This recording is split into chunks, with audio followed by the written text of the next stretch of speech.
Spinoff, dumbass. But remember when The Rock was shitting on his music? That was fantastic. That guy, you know what he does? He just goes to the gym. The Rock with 2 hours sleep. A lot of steroids. You think? Joe. Do you really? You think he's getting big like that from cocaine again? Cocaine again? He used to do cocaine? No, I'm saying the John Jones thing. Jason Statham and The Rock refuse to lose fights against one another. Jason Statham, come on, bro. That actors including Jason Statham, Dwayne "The Rock" Johnson, and Vin Diesel have contracts demanding that limit the amount of punishment their characters take in fights. Because they don't want to look like bitches. Oh, good lord. You imagine telling your agent that? Like, I'm down to do it, man. But I read through the script. When he punches me in the face, I'm not going down, bro. For almost 10 years, Dwayne "The Rock" Johnson was treated like Hollywood's golden king, moving from the wrestling ring to blockbuster movies like it was nothing. The 6'5" superstar became a motivational icon too, always posting those intense gym clips and showing love through charity work. But behind the smiles, the box office victories, and the muscle-packed image, there's a side of this man that most people never expected. From tense run-ins with co-stars to on-set habits that push production teams to their limits, some insiders say his reputation wasn't nearly as clean as the world thought. The Rock built a name for taking over franchises and bending narratives in his favor, even when the issue was tiny. And now, after that shocking appearance at the 2025 Venice Film Festival, people are questioning what's really going on behind the scenes with Dwayne Johnson's public persona. To understand how this megastar's public image started slipping out of his control, you gotta look back at the early warning signs, the ones that popped up more than a decade ago on the set of Fast and Furious. When The Rock stepped into the franchise in 2011 alongside Vin Diesel, Tyrese Gibson, and Sung Kang, fans lost their minds. Some fans even claimed that bringing in Luke Hobbs, The Rock's character, basically saved the whole franchise. And while his role did bring in huge money and create a massive fan base for him, the vibes behind the camera were nothing like the polished energy in the movies. Word around those sets was that The Rock could be tough to deal with, and not in a good way. Insider reports kept saying he showed up late to filming, and sometimes he didn't show up at all. And here's where it gets wild. He went on Instagram and made a post implying that his co-stars were the unprofessional ones. He wrote, "My female co-stars are always amazing and I love them. My male co-stars, however, are a different story. Some conduct themselves as true professionals while others don't. The ones that don't are too chicken to do anything about it. Anyways, candy asses." Even though he deleted the post later, people wouldn't let it go. Fans started whispering that the message was aimed straight at Vin Diesel, since there had already been rumors that Vin had clashed with The Rock over what some called questionable acting.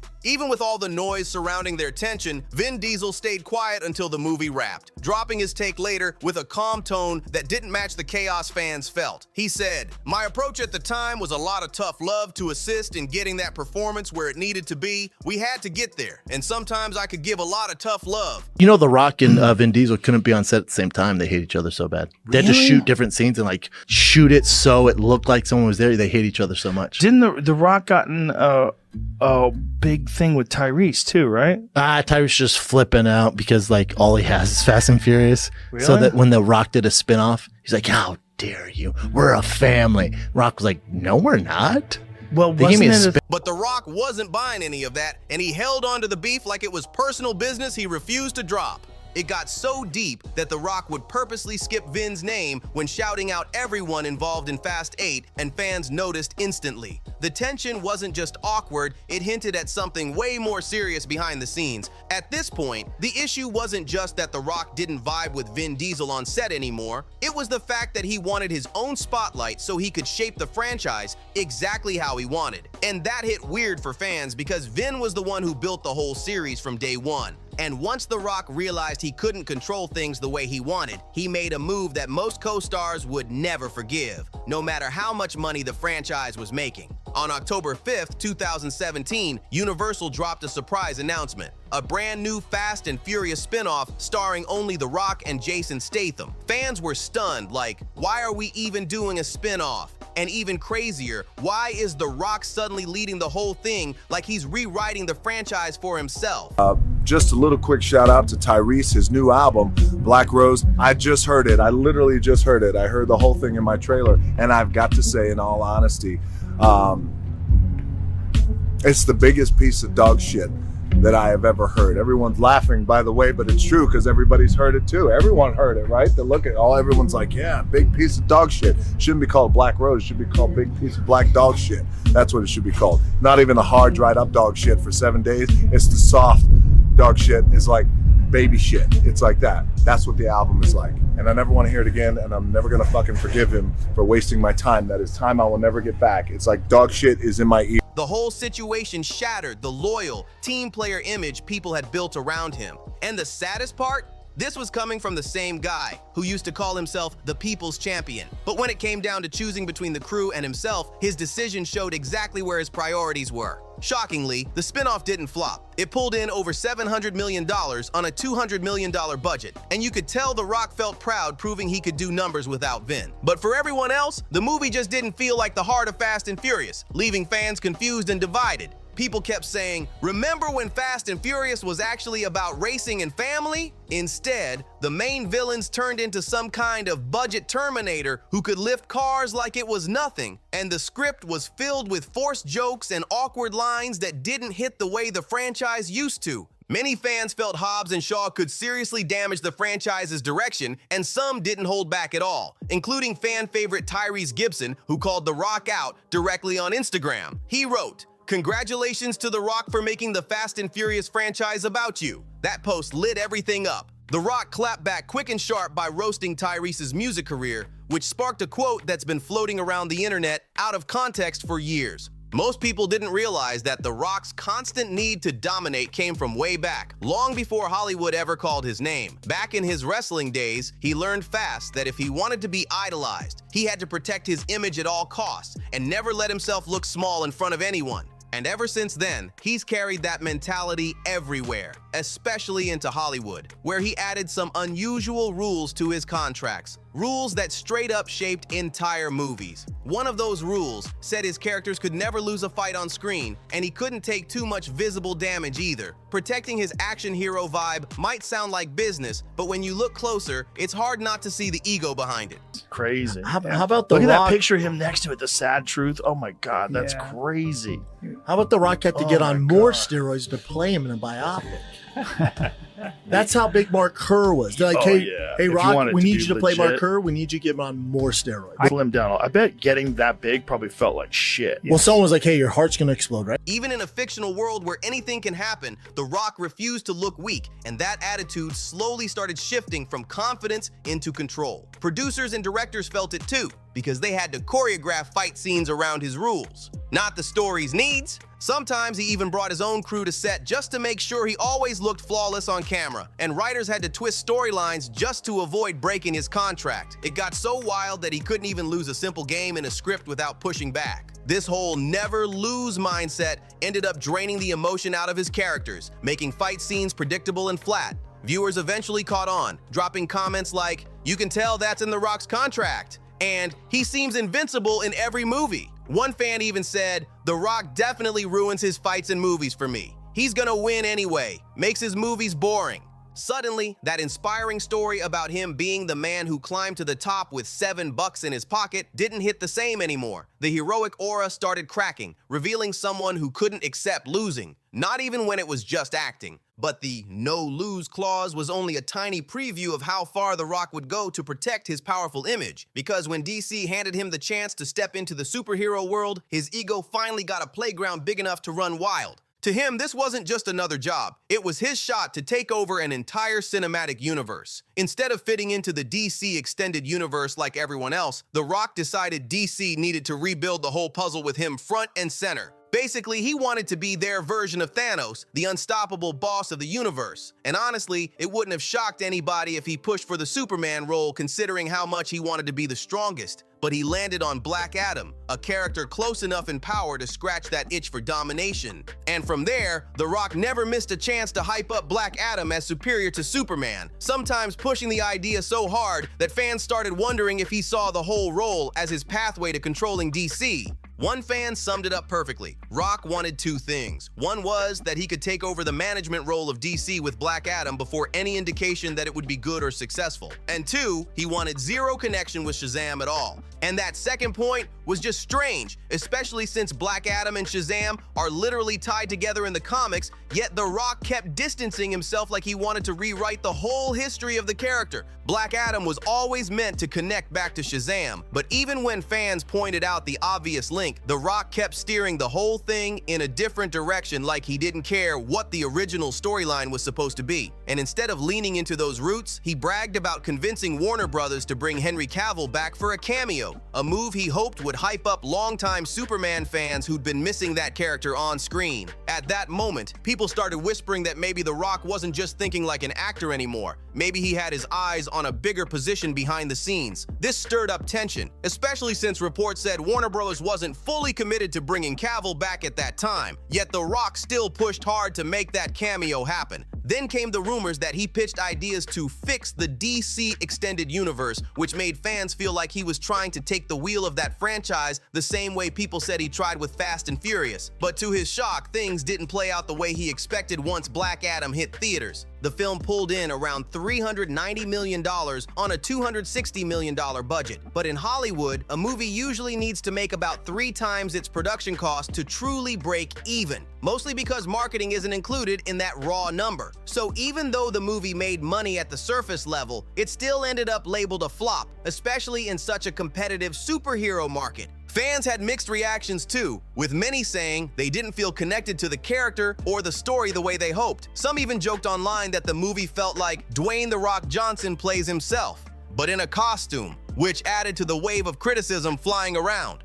The flop made DC's already tricky situation even tougher, and soon after, the studio brought in Peter Safran and James Gunn as the new leaders to reboot the entire direction of the franchise. But instead of accepting the movie's performance quietly, The Rock pushed back by posting financial breakdowns that claimed the film actually made millions in profit. He wrote, "Our film will profit between $52 million to $72 million at almost $400 million worldwide." But critics and industry watchers weren't having it, pointing out that the numbers didn't line up with typical studio math. One person said The Rock couldn't cope with the fact that his movie flopped, so he shared fake and misleading data to make it seem like his movie is more successful than it actually, just take the L and keep it pushy. The whole spin ended up coming off worse than the flop itself, mostly because people had already been saying he struggled to accept defeat, something that clashed with the disciplined image he'd built for years. And things got even more complicated once James Gunn officially reshaped DC's lineup, which meant Black Adam wasn't part of the new vision. But even after stepping away from the superhero world, The Rock wasn't planning on fading out of the spotlight. This time, he aimed straight for the holiday box office.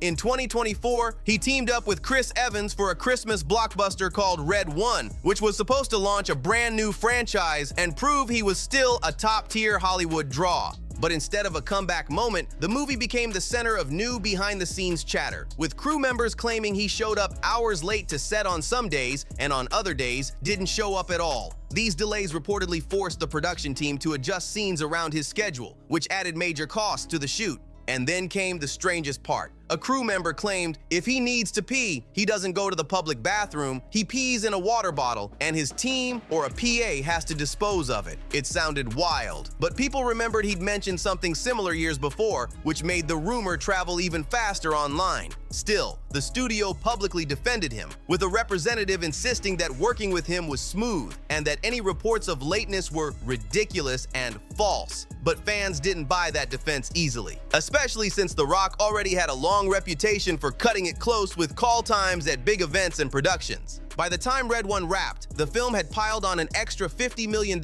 in unexpected costs, pushing the budget from $200 million all the way to $250 million, reportedly due to production changes tied to scheduling issues. And the chaos didn't end there. The movie's release date had to be pushed from December 2023 to November 2024. But when it finally hit theaters, it only made $189 million, falling short of its massive budget and adding yet another flop to The Rock's recent track record. For someone who spent years branding himself as the definition of professionalism and discipline, these stories painted a completely different picture. One of a superstar whose ego, urgency to win, and personal ambitions started overshadowing the work itself as his career kept evolving. Over time, The Rock's real priorities started coming into focus, and people realized he wasn't just an actor. He was a full-blown brand with a body built to grab attention everywhere he went. His massive physique had fans dreaming of looking like him, and since he knew exactly how much people admired it, he leaned into it hard, posting non-stop gym content and launching his own fitness gear to keep the hype rolling. With the influence he had, it felt like he could sell almost anything, and he definitely tried. From energy drinks to Terramana tequila, the business machine never slowed down. For a while, people praised the hustle, and even Forbes called his tequila one of the fastest growing celebrity spirits out there. But eventually the shine started fading because his grind turned into overexposure. Suddenly, every IG post felt like an ad. Every gym clip felt like a sales pitch, and fans started saying he looked less like a person and more like a giant billboard. And the breaking point came when he endorsed products that made absolutely no sense, including promoting hair products, even though he's famously bald, which had people raising eyebrows instantly. That's when fans really started questioning things, especially his insanely perfect physique. Critics online began arguing that his body looked almost too flawless for his age, and old interviews resurfaced, like the one with MTV in 2009, where he admitted he tried steroids at 18, which made some people question his whole "I built this naturally through hard work" image. But to be fair, nobody knows what he does now, and nothing can be claimed without proof. Still, the pattern was clear. He was always ready to protect his public image, even when he hadn't actually done anything wrong. That pattern showed up again during the tragic Maui wildfire in 2023. The Rock teamed up with Oprah Winfrey to help raise relief funds, something meant for a good cause, but the presentation hit the public the wrong way. People weren't mad about helping Maui, they were upset that two extremely wealthy celebrities were asking regular folks to donate.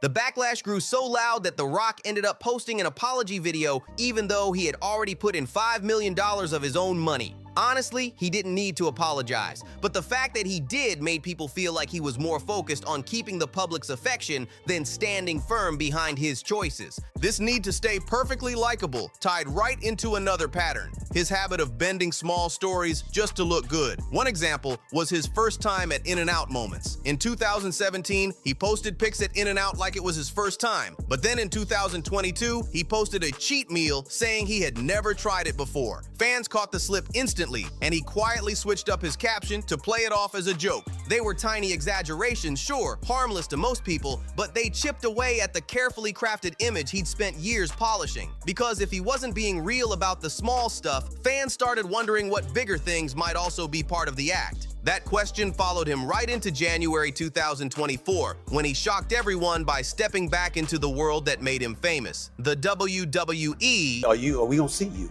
Well, look, you guys know, I feel like you know me. I'm a long gamer. Yeah. And I like to build.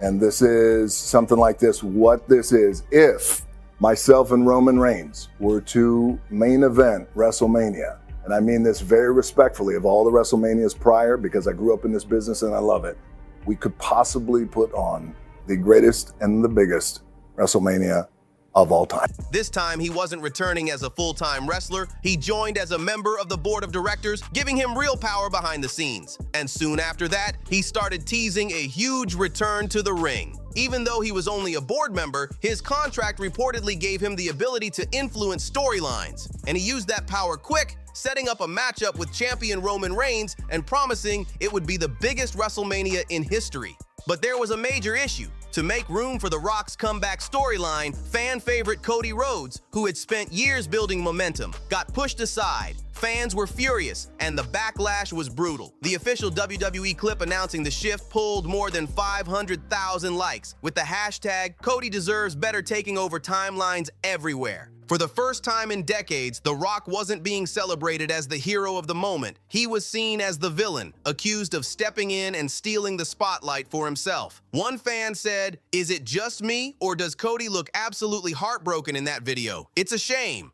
After all the years he spent building himself into an icon, he had reached the point where people felt he'd lived long enough to become the villain. at least in their eyes. This time, The Rock didn't get his way because the backlash from fans was so intense that WWE had no choice but to pull him out of the storyline entirely. Cody was brought right back into his spot, and he finally claimed the title from Roman Reigns like the moment was written for him all along. Now, before moving forward, you gotta admit something. The Rock at 50 still had a physique that most people can only dream of. Even thinking about making a comeback in one of the most physical entertainment worlds ever was wild, and his build had always been one of the biggest reasons he stayed popular for so long. But what happens when The Rock suddenly looks more like the Pebble? That's exactly what people started asking in September 2025 at the Venice Film Festival, because the moment he stepped onto the red carpet, fans were stunned. His massive frame was gone, replaced with a much leaner look that made him almost unrecognizable compared to the version of him the world grew up seeing. Reports and photos said he had dropped over 50 pounds of muscle, and the reaction was split right down the middle. Some people celebrated it, saying he finally looked healthier and free from the pressure of keeping that superhuman look. Others started wondering if the weight loss was connected to health issues he mentioned months earlier. But then a darker theory started spreading online fast, a rumor that he had finally stopped using performance-enhancing substances that people have speculated about for years. Some even added extra layers to the rumor, claiming he might have pushed himself too hard while preparing for the role in the Smashing Machine, leading to a crash afterward. Now, these were all just theories and speculation, but they spread so widely that The Rock eventually had to respond, explaining the reasons behind his weight drop. On the surface, his explanation sounded reasonable, but people noticed that he didn't address any of those steroid rumors directly, which led to even more debates. He shut the rumors down hard, saying the speculation was completely false, but his denial still brought criticism from people who felt like he was avoiding the full conversation. And at that point, the issue wasn't even about whether he was telling the truth or not. It was about the fact that his public trust had taken a serious hit. Because once people start feeling like they can't take your words at face value anymore, rebuilding that trust becomes a long, painful climb. And with all the other controversies, the business pushiness, and the moments where fans felt he put himself first, the weight loss became a symbol. The moment where his larger-than-life image stopped feeling untouchable. If he isn't careful, the one thing he's always feared, losing relevance, losing influence, losing revenue, might end up happening faster than anyone expected. Make sure you hit that like button, drop a comment, share this video, subscribe to the channel, and I'll see you on the next one.